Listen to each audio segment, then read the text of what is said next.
Bab 2425. Saat melihat ekspresi Roni, Saka tidak tahu bagaimana menjelaskannya kepada pangeran yang tumbuh dalam perebutan kekuasaan ini. Dia hanya bisa tersenyum sambil berkata, prinsip hidup seorang pejuang. Walaupun aku mengatakannya padamu, kamu juga nggak akan paham. Setelah mengatakannya, Saka menatap harimau putih seraya berkata, apa kamu mengerti? Harimau putih terkejut. Melihat Saka benar-benar berani melangkah ke atas arena. Wajahnya tiba-tiba penuh dengan keterkejutan. Setelah berpikir sejenak, dia menyahut dengan nada meremehkan. Aku mengerti. Tapi aku nggak percaya kamu adalah orang yang seperti itu.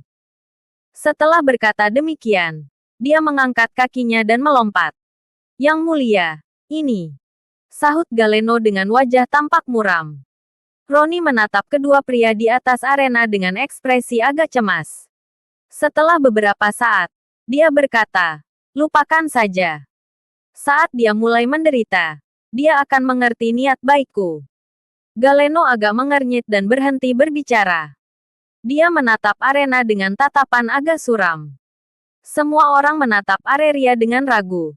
Tetapi mereka tidak menyangka bahwa Saka benar-benar berani menerima tantangan itu. Anak buah Regen, termasuk naga biru dan kura-kura hitam, semuanya menatap arena dengan ekspresi cemas. Harimau putih menatap Saka dan tiba-tiba berteriak, nggak boleh ada racun.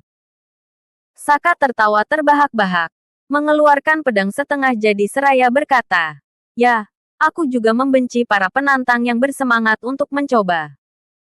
Untuk menghilangkan niat mereka, yakinlah, aku akan mengalahkanmu secara langsung. Apa kamu menggunakan aku sebagai contoh untuk menakut-nakuti? Harimau putih tampak gegabah, tetapi sebenarnya dia sangat bijaksana. Kemarahan melintas di matanya dan dia menyahut, aku berjuang keluar dari medan perang dengan pedang dan senjata. Apa menurutmu aku salah satu dari mereka master ilahi instan dari keluarga Romli? Aku pikir kamu pria yang baik dan aku punya caraku sendiri untuk menghadapi pria baik. Saka bertanya sambil tersenyum. Mulai. Pura-pura. Melihat perilaku Saka yang jujur, harimau putih menjadi makin bingung. Dia mengira Saka sudah siap menggunakan racun sebelum dia berani naik ke atas arena. Tetapi sekarang perkembangan situasi membuatnya makin terkejut. Aku sebenarnya ingin membunuhmu. Tapi dalam kasus ini, aku bisa mengampuni nyawamu. Dia menggenggam senjata itu erat-erat di tangannya. Tiba-tiba menghentakkan kaki ke tanah dan dengan kekuatan yang tajam, senjatanya melesat ke arah Saka. Saka berdiri diam. Pedang setengah jadi di tangannya meledak dengan petir. Jika dia ingin mengakui gelar sebagai murid guru negara, maka dia harus mencapai kemenangan telak.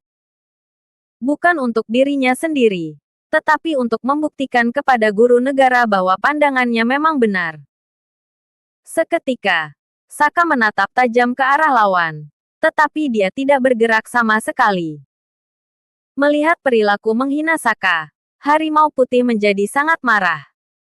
Dia menuangkan energi sejatinya secara gila-gilaan ke dalam tombak, hendak menusuk tepat ke bahu Saka. Ah! Melihat serangan cepat di medan perang, banyak orang menunjukkan kekaguman di wajah mereka.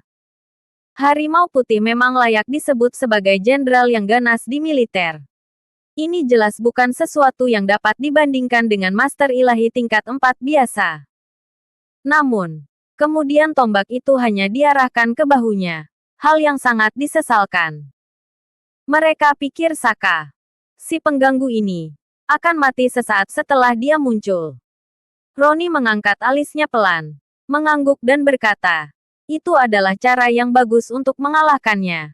Nggak terlalu mudah atau terlalu sulit. Setelah itu, kamu bisa mengampuni keluarga harimau putih. Mengenai harimau putih sendiri, dia tetap harus mati. Bagaimanapun, itu adalah pelanggaran terhadap otoritasnya. Namun, ekspresi acuh tak acuh di wajahnya tiba-tiba berubah menjadi heran. Bukan hanya Roni, tetapi semua orang menatap pemandangan itu dengan takjub. Sebuah tangan yang kuat mencengkeram tongkat senjata. Serangan ganas yang dilatih harimau putih di medan perang benar-benar diblokir oleh telapak tangan ini. Tatapan mata yang tak terhitung jumlahnya menatap dengan takjub mengikuti telapak tangan itu dan akhirnya tertuju pada Saka yang menunjukkan ekspresi tenang. Tiba-tiba, seluruh tempat menjadi gempar. Saka menatap harimau putih yang tampak tidak percaya di depannya. Sudut mulutnya melengkung dan tersenyum sambil bergumam. Selanjutnya, giliranku. Begitu suara itu jatuh, tubuhnya bergetar. Pedang setengah jadi di tangan kanannya meledak menjadi petir dan langsung menebas lawan dengan ganas. Merasakan teror petir yang tiba-tiba mengerikan, pupil mata harimau putih tiba-tiba menyusut, tetapi dia segera menekan keterkejutan di hatinya. Dia menenangkan diri, lalu menghunuskan tombaknya tanpa ragu-ragu. Dia melangkah mundur sambil mengeluarkan raungan yang ganas. Tiba-tiba, energi sejatinya mengembun menjadi seekor harimau putih. Dengan tubuh seputih salju, mata merah darah dan niat membunuh yang tak ada habisnya. Wilayah harimau putih. Lalu, terdengar raungan rendah seperti auman harimau. Dia menusuk Saka dengan tombak di tangannya lagi, dengan momentum yang dahsyat. Dalam sekejap, lebih dari puluhan harimau putih yang ganas menyerbu ke depan setelah hunusan itu. Suasananya menjadi sangat mematikan. Harimau putih hendak membunuh. Dengan bantuan wilayah harimau putih, dia sudah memberikan kontribusi besar di medan perang. Kekuatan seperti itu membuat semua orang tampak terkejut. Dia layak menjadi harimau putih yang dikenal sebagai sosok yang paling mematikan di antara 4 jenderal roh. Merasakan niat membunuh yang kuat datang ke arahnya, ekspresi Saka tetap tenang. Dia bahkan menunjukkan senyuman samar. Musuh seperti itu layak bagi Saka untuk dipamerkan wilayah kekuasaannya yang baru saja capai.